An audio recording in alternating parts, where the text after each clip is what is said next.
गांव का नाम था सूरजपुर। यहाँ की शांति और सरलता में हर कोई एक दूसरे का सम्मान करता था।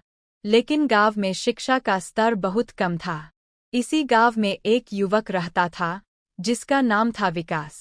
विकास की उम्र लगभग 25 साल थी और उसने गांव के बच्चों को पढ़ाने का बीड़ा उठाया था।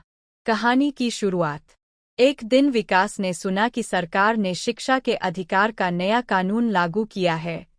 इस कानून के अनुसार 6 से 14 साल के सभी बच्चों के लिए मुफ्त और अनिवार्य शिक्षा की व्यवस्था की गई थी।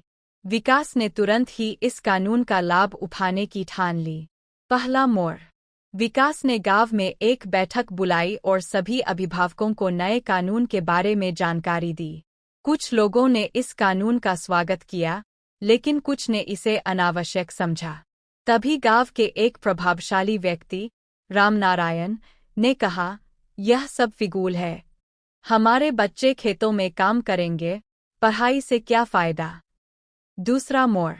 विकास ने रामनारायण की बातों का विरोध करते हुए कहा, भाई साहब, शिक्षा हमारे बच्चों का भविष्य संवार सकती है।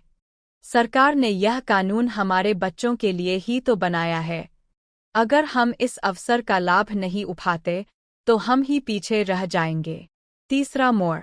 रामनारायण ने तिरस्कार भरे स्वर में कहा, अगर तुम्हें इतना ही विश्वास है तो साबित करके दिखाओ।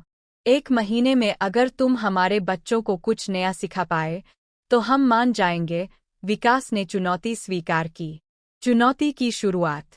विकास ने अपने घर को ही स्कूल में बदल दिया। उसने गांव के बच्चों को नई नई चीजें सिखानी शुरू कीं।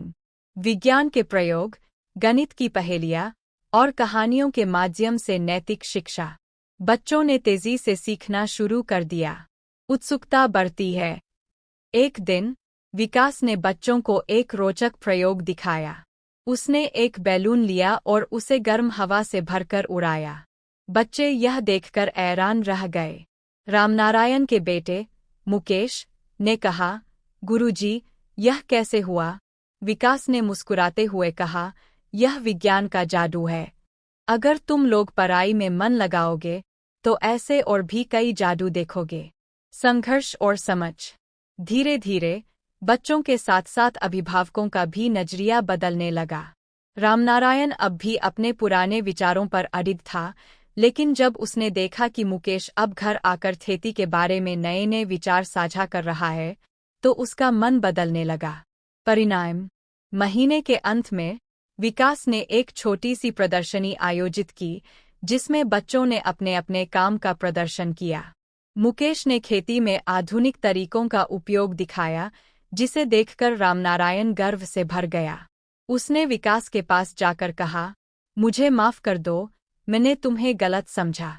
अब मुझे एहसास हुआ कि शिक्षा कितनी महत्वपूर्ण है। उपसंहार। गांव के सभी लोगों ने मिलकर विकास को सम्मानित किया और रामनारायण ने गांव में एक स्थायी स्कूल बनाने की घोषणा की। सूरजपुर के बच्चे अब पढ़ाई में मन लगाते थे और पूरे गांव का भविष्य उज्ज्वल होने लगा। इस कहानी से हमें यह सीख मिलती है कि शिक्षा का अधिकार कानून केवल एक सरकारी आदेश नहीं, बल्कि बच्चों के भविष्य की चाबी है। अगर हम सभी मिलकर इसे अपनाएं, तो कोई भी बाधा हमारे रास्ते में नहीं आएगी। निष्कर्ष। इस कहानी में हर पल एक नया मोड़ आता है, जो पाठकों को अंत तक बांधे रखता है। समझदारी, धैर्य और शिक्षा की महत्ता को दर्शाने वाली यह कहानी हमें यह बताती है कि सही दिशा में किया गया प्रयास हमेशा सफल होता है।